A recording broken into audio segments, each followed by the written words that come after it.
What's going on, everybody? This is Afrothinktank. Today we're going to talk about systematic racism and the fire department. And I got a clip I want you guys to watch after I speak.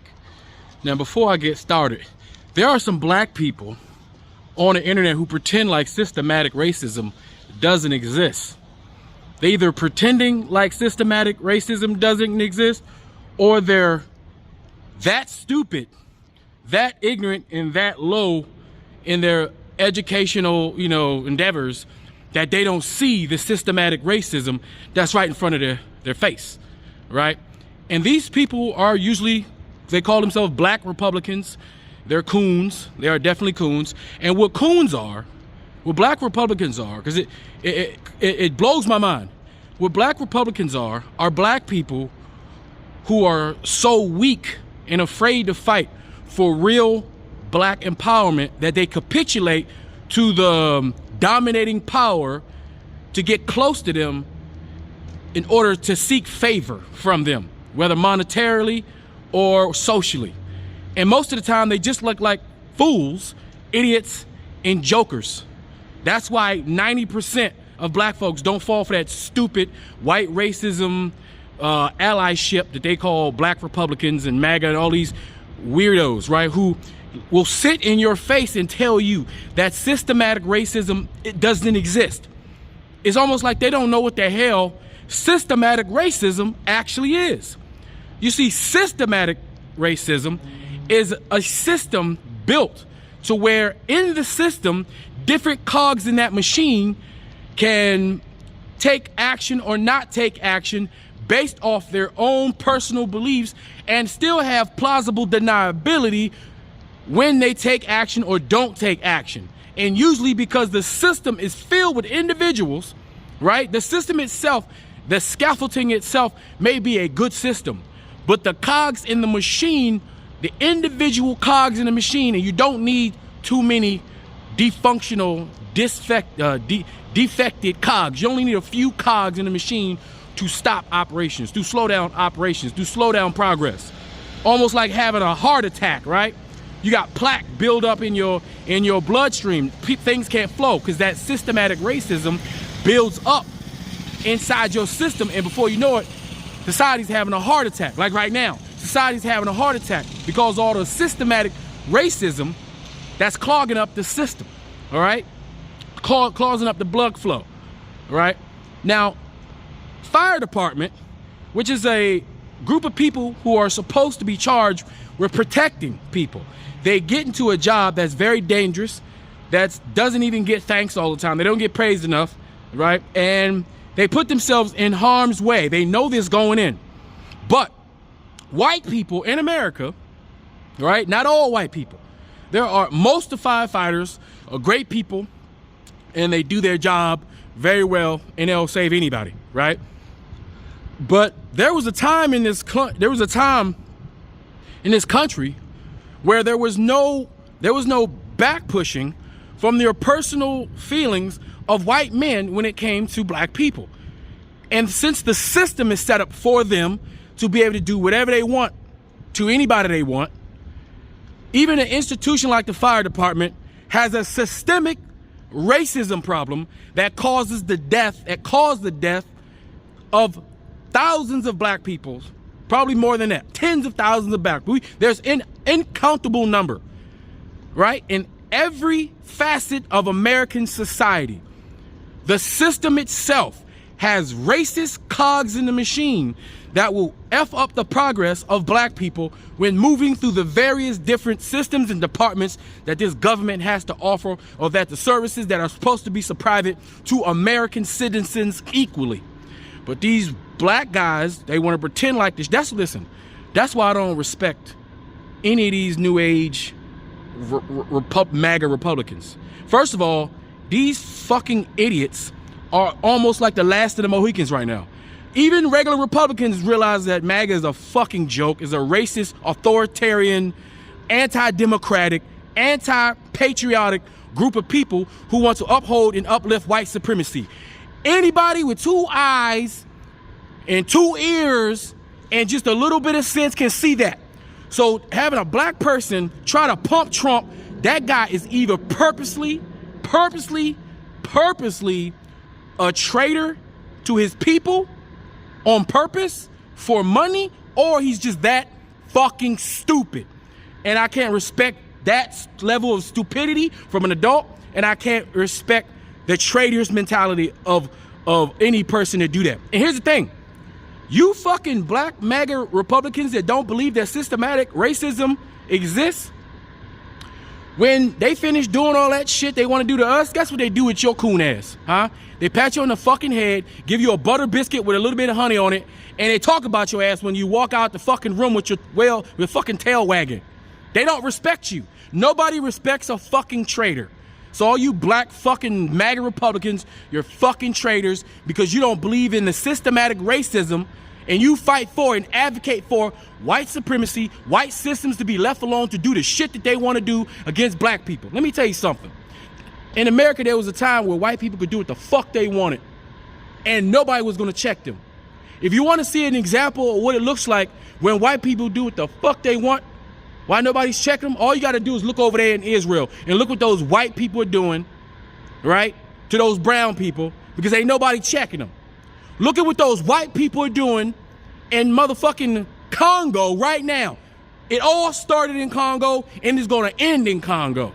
And I'm just going to say this. Africa will never be free until Congo is free, period. That's just the truth. It's always been about Congo. It's always been about Congo. The shit we don't pay attention to. Because most people don't pay attention to what's going on in the world. This shit ain't new. This shit been happening. But we don't pay attention to it because we want to be fucking-tained. And then we got all these stupid-ass, black fucking MAGA, dumbass Republicans on the internet pumping white supremacy, trying to repackage it, some fucking red pill, manosphere bullshit, try to act like they're fucking contrarians making dumbass arguments, right? They're just fucking stupid coon traitors is what the fuck they are. Because systematic racism exists. Because if it didn't exist, we wouldn't be fucking talking about it. But anyway, without further ado, I want you to see this shit. I want you to see what black people in America has to deal with, what we've dealt with in the system that these coon-ass freaking traitors don't fucking believe exists. They believe it never existed.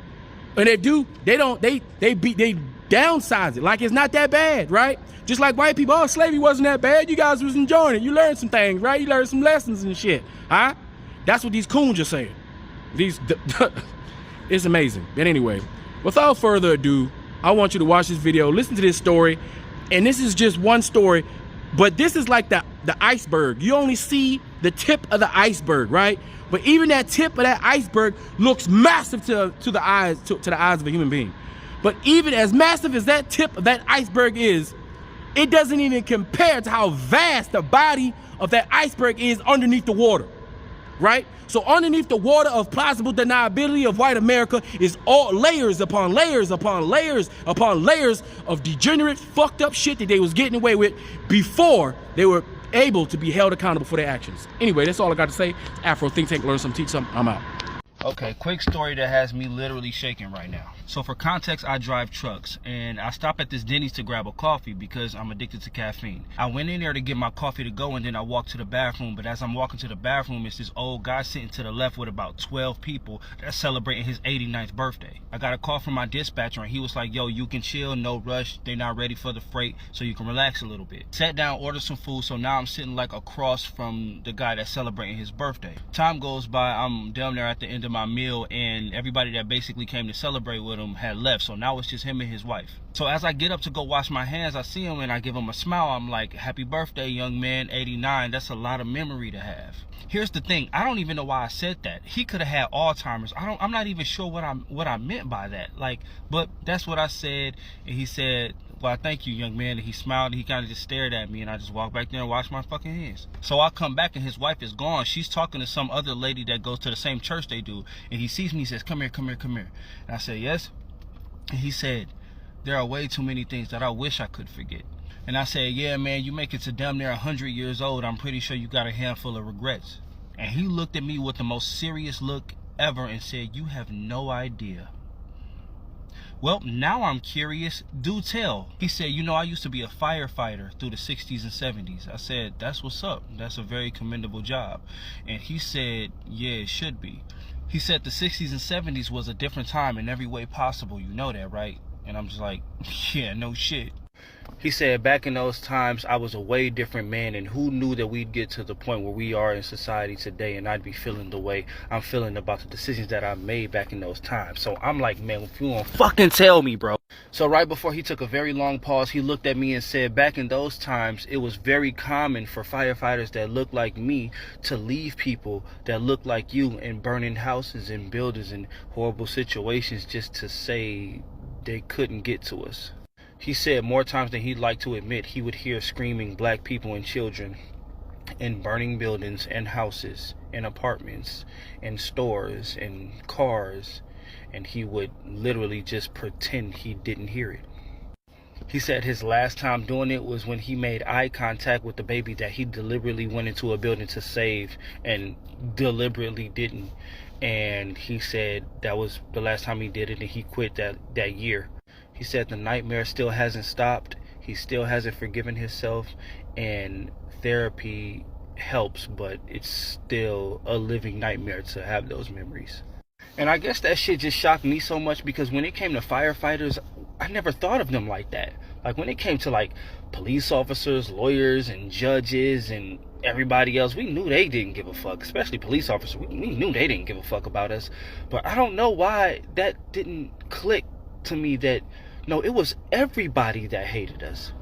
Everybody had a hand in deliberately making our lives worse. When I calmed down from being mad enough to want to pull the plug on his ass, I thought about it, and I was like, of course they did this. Of course they did this shit. Duh. Like, why was I even shocked? Like, of course. But it is something that I cannot think about for too long, because that visual of you fake going to save somebody and not saving them because of the color of their skin and the entire 911 understanding, because, oh yeah, you couldn't get Jamal, oh well, just another one gone. Like, that shit, I don't know. Listen to this. To lie on an official report and say they searched for 2 black children and never did. Never did. But the firefighters, they weren't fired for manipulating an official document, lying about their duty and oath to protect and rescue. Let's put up the picture of the family, okay? You see the 2 black children, they're dead. They're dead. Firefighters, 2 of them lied on the same report and said, oh, we did everything we could. We went inside, we did a sweep of the apartment. They did nothing, not a damn thing. Guess what? They are being protected, but I'm going to expose every single one of them. Keep that picture up. You're looking at Crystal Cooper. She's in the center. She's grieving the loss of her 2 sons, Sierra Mitchell and Lamar Mitchell, 12 and 9 respectively, dead. A Michigan mother is now demanding answers and accountability. After 2 firefighters gave an all clear, now that's important to note. All clear means nobody else should come here to help. They gave an all clear during a house fire that left both of her sons dead. Flint is where this happened. Flint Fire Chief Raymond Barton found that Sergeant Daniel Snagoki and Michael Zlotek completed false reports about what occurred on that Memorial Day weekend fire. He said it. He said, yeah, these guys lied. He did something else. They claimed to have searched for the children on the 2nd floor, where the bodies of both of them, the 12-year-old and 9-year-old, were discovered by 2 other firefighters 6 minutes later. Now, keep in mind the variables so far. The fire chief says, yeah, they lied on an official report. What is that? That's violation of oath of office. That is a crime. That's a criminal act. You can actually be charged with a felony.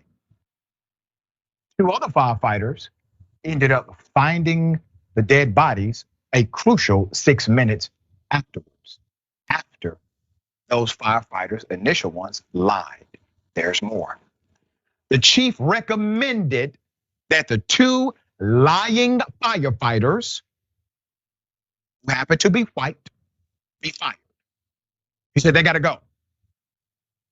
But one was allowed to resign because somebody decided to override the chief. And the other was suspended for 2 weeks and received additional search and rescue training before returning to the job because somebody decided to override that decision by the chief as well.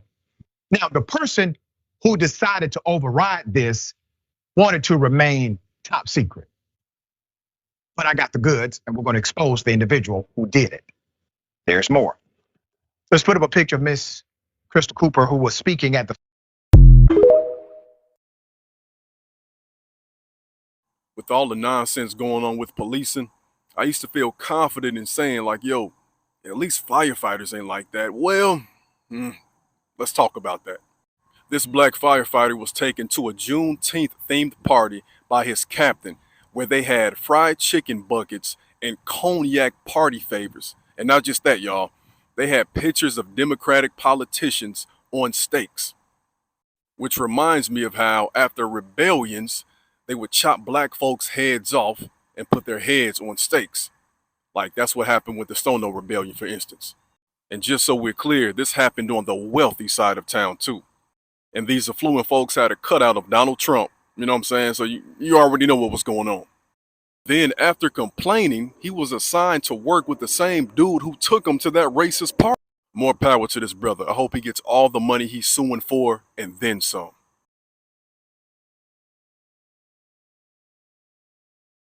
Is it too much to ask you to grant us human dignity? Should we be put down and shot to death for this request? If so, you can aim your guns. What the hell do you think we care about dying if you're going to deny us the right to live?